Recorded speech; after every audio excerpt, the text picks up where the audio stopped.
Good morning, students. Before starting the next chapter, that is friction, I would like to show you a small experiment. So I've taken a plane table, as you can see over here, and a piece of tile in which you can see one side is plain and the other side is rough, or you can say one side is smooth and the other side is rough, and another piece of tile which is smaller than it. Again, you can see this side is smooth and the other side is rough. So suppose that I keep the first tile over here. Now what do you observe over here? That the tiles is not changing its position with respect to the table. That means it is still at the place where I had kept it. It is not moving anywhere from it. So what is the basic reason behind it? We all know that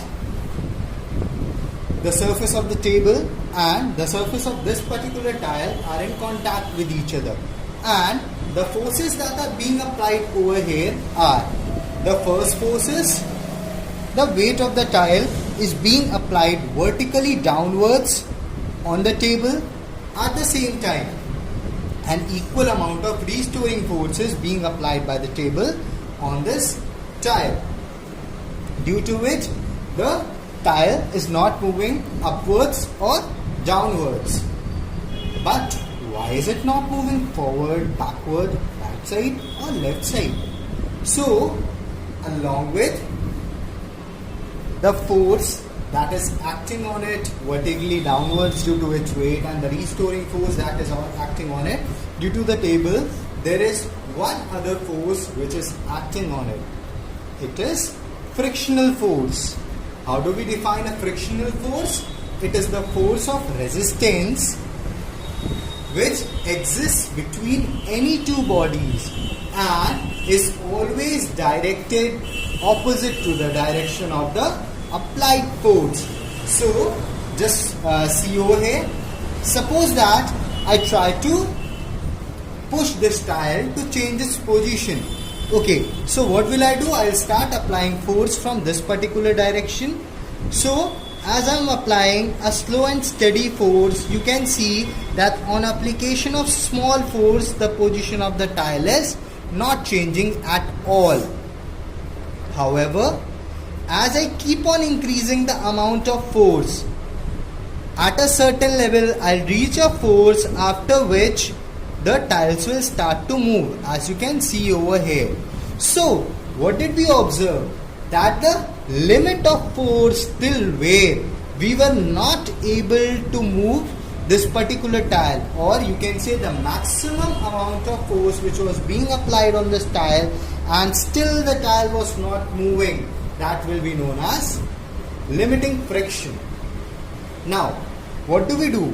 When we apply a force greater than limiting friction, what are we observing? The tile starts to move, as you can see over here. The tile is moving because the force that is being applied over here is greater than the limiting friction that was existing over here. Now there are certain observations, like what did we observe earlier? That till a certain level of force, for example, as soon as I started applying force on it, a restoring force, or you can say a frictional force, was being generated over here, which was just equal to the force which I was applying over here, and this was the reason that the object is not moving. So what exactly is happening?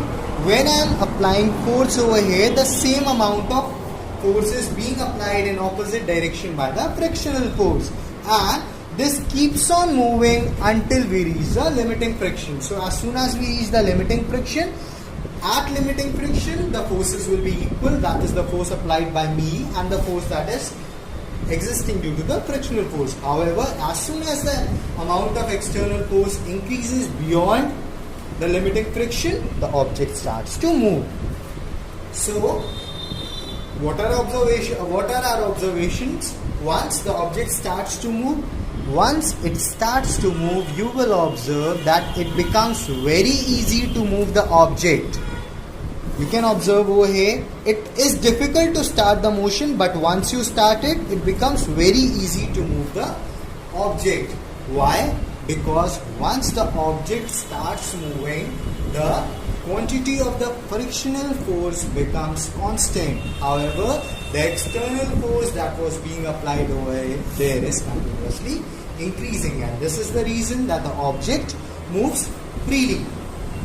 Now, the motion of this object will depend upon certain things. For example, in this particular experiment, I had taken the rough surface, this one rough surface, downwards. Let's repeat this experiment taking this upside down.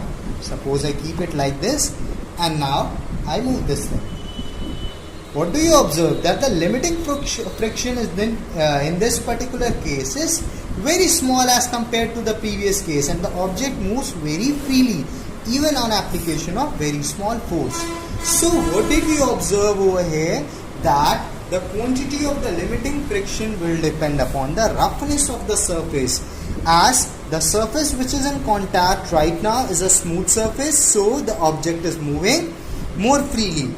And on the other hand, when the rough surface was in contact with the table surface, the object was moving slowly as compared to the force of the as compared to when the smoother surface was downwards. Let's try out the same experiment taking the other tile also into consideration. Now, if I take the smooth surface of this tile, place it on this tile and try to move it, you can see it moves very easily. On the other hand, let's take them upside down. So if I try to take the rough surface of this tile and try to move on this surface, it will become very difficult, or you can say the force that needs to be applied over here for the motion is more than the previous case. So these are the things that shows us the existence of friction. As you observed over here, friction always acts in the direction opposite to the direction of applied force. In the next experiment, we are going to take two similar coins. I have taken two 10 rupee coins, as you can see over here. So we are going to take two similar coins, and I have kept both the coins over here. You can see that both the coins over here are stable, or you can say their position is not changing. And why is it happening? Because of static friction. Now let's try to improvise this experiment. Okay, so suppose I tilt this table and make it up, and I have made it an inclined plane. Now let's take the first coin and keep it like this, whereas let's take the second coin and keep it like this. Now what do we know over here? That this first coin will slide down, whereas the second coin will roll down. So we are going to check out that which reaches down earlier. See over here. I repeat the experiment for you people. As you observe, the coin that was rolling went down first. Let's repeat this experiment.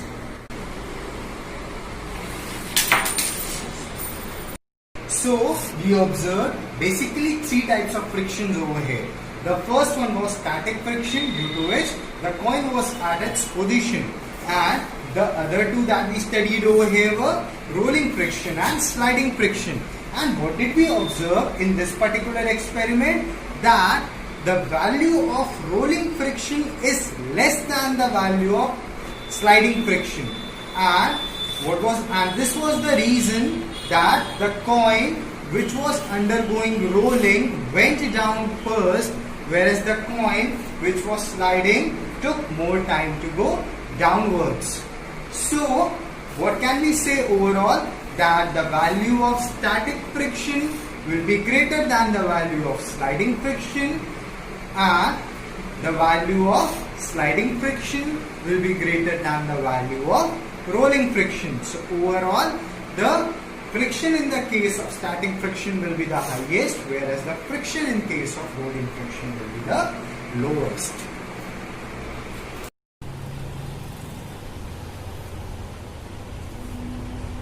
Let us consider that a block is at rest on a horizontal table surface, and we have taken 4 different conditions for it, which we are going to study over here. Let these conditions be A, let this one be B, this one be C, and this one be D. So we are going to study these over here. Now, what do you observe in the first condition? That a block is kept on the table. Now, because the block is kept on the table, so what can we say about it? That it will experience 2 forces. That is, the first force is acting vertically downwards due to the weight of the object, and the reactionary force which is being produced by the table on the block will act vertically upwards, which is shown by PO here. Please note one thing, that both these forces will act on, or you can say the lines of these forces will pass through the center of gravity of the body. However, if I would have drawn both the lines, it would have been confusing. So I have drawn them separately for clarity, but they will coincide with each other. Now, let us apply a force F on it in this particular direction. So what will we observe? When the force is applied in this direction, then we are going to observe that the reactionary force is going to be inclined in the opposite direction. So due to this reason, what did we observe? The force was being applied over here, and as a result of it, the reactionary force got inclined in this particular direction. Now, if we want to find out, or if we resolve it into its x and y axis components, so what do we observe over here? That we are having 2 components over here. Fs on x axis, which is force of static friction, and normal reaction R on y axis. So what we can say over here, since the object is still not moving, that is, we applied a small force over here, but the object did not move with that particular force. We are studying that particular condition over here. So see over here, what can you say about it? That the forces are balanced over here, and this is the reason that the object is not moving. So when we study it, we observe that this force of static friction is being neutralized by the external force which was being applied over here. So that means they both must be equal to each other. So F is equal to Fs. In the same manner, the normal reaction force, which is acting vertically upwards, and the force being applied due to the weight of the object, which is acting vertically downwards, they both also should be equal. And this is the reason that all the forces are balanced over here and the object is not moving. So what we can say over here is that R is equal to mg. But as we can see over here that the object is not moving, that means we can infer here that the limiting friction is greater than the force, or you can say the external force which is being applied over here, because obviously we know that if the limiting friction was smaller than this force, then the object must have started to move. That means the force that is being applied over here is less than the limiting friction. So what we can say over here, that the force which is being applied, or the static force of static friction, is less than the limiting friction over here. Suppose that we increase the applied force over here such that the force is just sufficient, or you can say the force which is being applied is just equal to the limiting friction. That is, the object is not moving. However, even if the smallest quantity of force is increased from here, the object will start to move. Then what do we observe? Again, the P will be more inclined over here. That is, the reactionary force will be more inclined over here, because the amount of, or you can say the magnitude of external force has been increased. What else we can say over here? these conditions will remain as it is, that is force is equal to, this will be equal to static force, that is Fs, then R is equal to mg, because they are acting in vertical directions.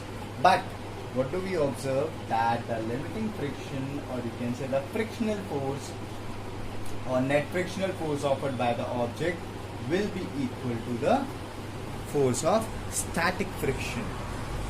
And from here, what do we infer? That the maximum amount of force which is required, or you can say the maximum amount of force on application of which the object does not move, is known as, or is equal to the force of limiting friction. As soon as we go beyond this point, or as soon as we increase the force beyond this point, the object will automatically start to move. So, certain laws have been given for limiting friction, which are the magnitude of limiting static friction depends upon the nature of surfaces in contact and on their roughness. It does not depend upon the size or area of the surface. I've already told you these things. I'm just revising these things. When I did the experiments, I've already told you about all these laws. The force of friction is tangential to the surfaces in contact, and in direction, and its direction is opposite to the direction in which the body would start moving. The force of friction always acts in opposite direction, and it is in tangential direction also. For the given surfaces, the limiting frictional force is directly proportional to the normal reaction R. So, this thing we already observed, that the limiting frictional force will always be proportional to the normal reaction R. So, what we can say over here, or how we can represent it as, I have already shown it, Fs is equal to mu s R, where mu s is the constant of proportionality and it is known as coefficient of static or limiting friction. Now, since we know that after application of any amount of force over here, it will not remain static friction because the object will start moving, so it will not remain to be static friction. So what we can say over here, that either mu s r can be equal to Fs or it can be greater than Fs, but it cannot be smaller than the force of static friction.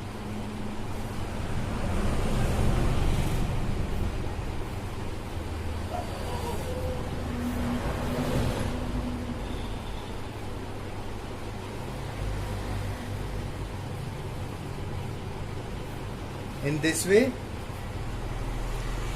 the constant of static friction can be given as mu s is equal to force of static friction upon normal reaction force, that is capital R.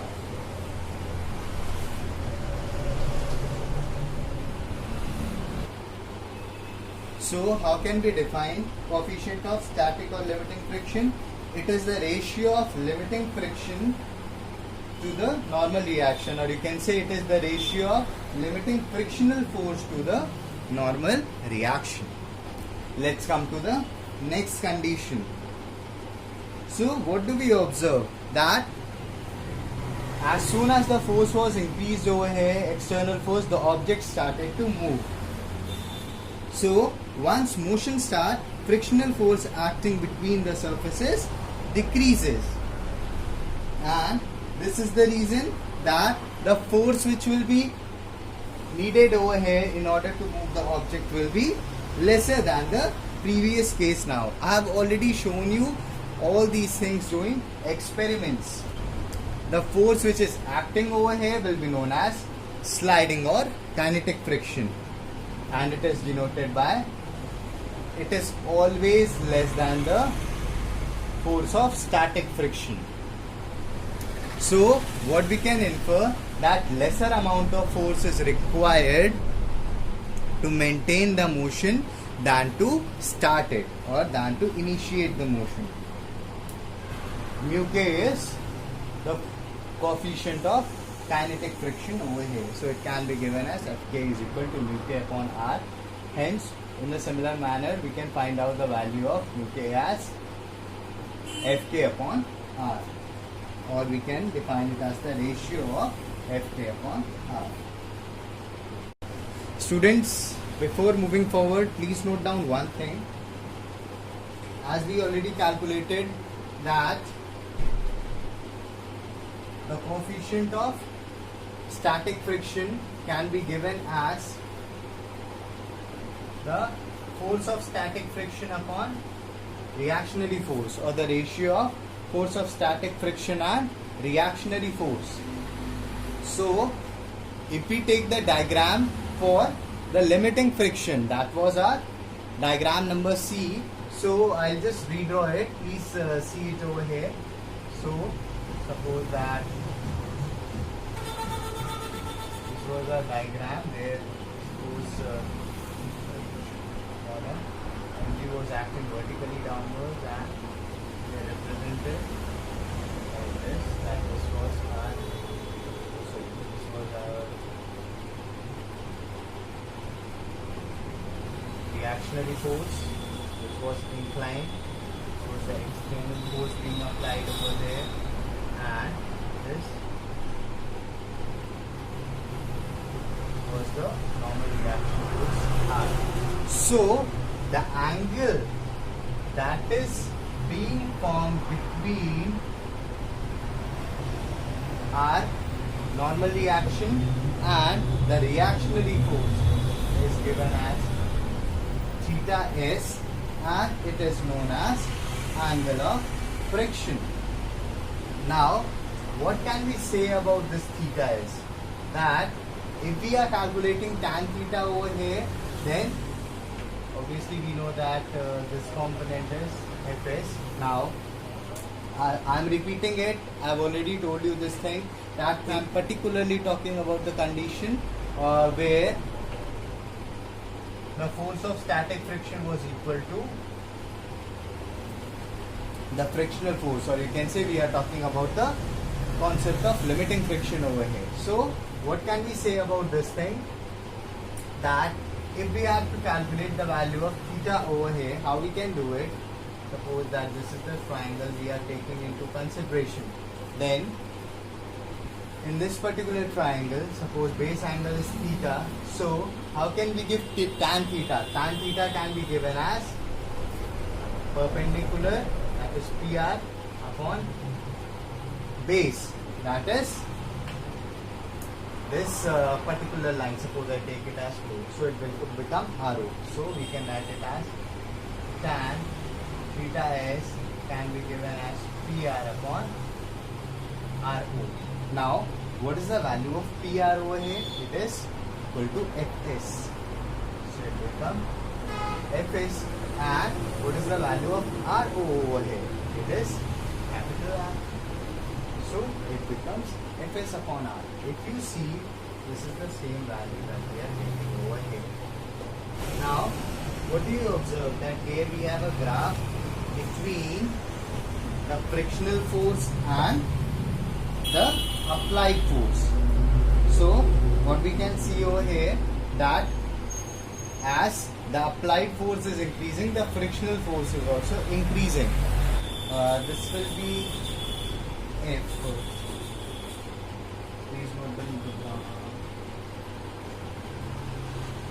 Please note this down. This will be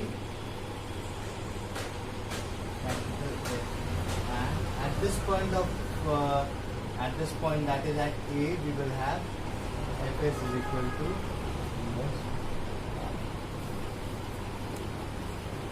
so we see over here. So what is happening? As the applied force is increasing, the frictional force is also increasing till the point A. That means point A represents the point of limiting friction over here. So at point A, Fs will be equal to mu s R. Now, as soon as we increase the force beyond this point A, then what will we see? There will be a sudden decline in the amount of frictional force. And one more thing, when we are talking about the region from here to here, that is this particular region, it represents the static region because the object was at rest over here. As soon as we move beyond this point, then the object will start to move. That means we have entered into the kinetic region now. So what do we observe? That, and hence this point is known as breakaway point. Now what will happen? The force, external force, you can keep on increasing and there will be no effect on frictional force. It will remain constant after dipping a little bit over here. And this is the reason we say that it is easier to move a moving object, or you can say the force of friction on a moving object is less than the force of friction that is needed in order to move that object, or in order to initiate the motion over here. Now let us consider that an object is placed on an inclined plane, or a surface inclined at an angle of theta with the floor. Now let us assume that the object is not moving right now, that is, it is in state of rest. So what are the forces acting on it? The reaction force are the force due to its weight, that is mg, then force of static friction Fs. So what do we observe from here? We observe that these forces must be in equilibrium, and that is the reason the object is not moving. Now resolving weight into its component, what do we get? Mg sin theta and mg cos theta. So since the object is in equilibrium, so what we can infer from here, that Fs, that is force of static friction, will be equal to mg sin theta. Since mg sin theta is trying to pull the object downwards, Fs is acting upwards, and the object is not moving. So we can write it as Fs minus mg sin theta is equal to 0, or Fs is equal to mg sin theta. Let us consider it as equation number 1. Similarly, R is equal to mg cos theta over here, so it can be written as R minus mg cos theta is equal to 0. Now suppose that we are increasing the inclination of this inclined plane, that is, we are moving, or we can say we are lifting the plank from this position. So what will happen? Obviously the value of theta will increase, and as the value of theta will increase, the value of mg sin theta will also increase. As a result, more or you can say higher amount of force will act on this object, trying to pull it downwards. But at the same time, Fs is trying to restrict the motion. So if we keep on increasing theta, ultimately we will reach at the limiting point, that is beyond that value of angle theta. What will happen? The object will start to move. So when we reach that limiting point, we can write theta as theta s over there, that is over here. We can take theta to be theta s, and the value of Fs over there will be mu s r, because it will be equal to the value of limiting friction. Now if we put this value in equation number 1 and 2, so what will we get? Putting the value f is equal to mu s r and theta is equal to theta s, in the first equation we get mu s r is equal to mg sin theta s, and in the second equation we get r is equal to mg cos theta s. Now we can name these equations as equation number 3 and equation number 4, and if we divide these equations, we get, as you can see over here, dividing these both, r and r will get cancelled, so we will get mu s over here, mg will get cancelled over here. What is left? Sin theta s upon cos theta s, which can be written as tan theta s. Here theta s is the, or you can say theta s is known as angle of repose. So how we can define the angle of repose? The minimum angle of inclination of a plane with the horizontal at which a body placed on it just begins to slide down is called the angle of repose. As I already told you that the angle which is just sufficient for limiting friction is known as angle of repose. Now, once the block starts sliding, it will continue to slide even if we decrease the angle a little bit. As you all have already seen that it is difficult to start the motion, but once the motion starts, it is easier to continue it. So even if we decrease the angle theta by marginal value, the object will keep on moving with a constant speed. In that position, we can write mu k as tan theta k. That is for dynamic friction. It will become mu k is equal to tan theta k. This is when the object starts to move. And now we have already studied experimentally about static friction, then in dynamic friction, sliding friction and rolling friction. In the beginning itself, when we did an experiment, you can see it in your normal life also.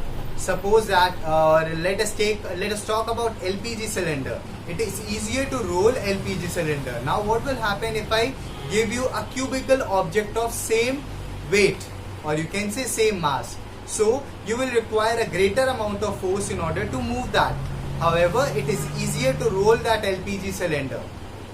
So what do we infer from all these things? That as I have already told you, the value of static friction will be greater than the value of sliding friction, and the value of sliding friction will be greater than the value of rolling friction.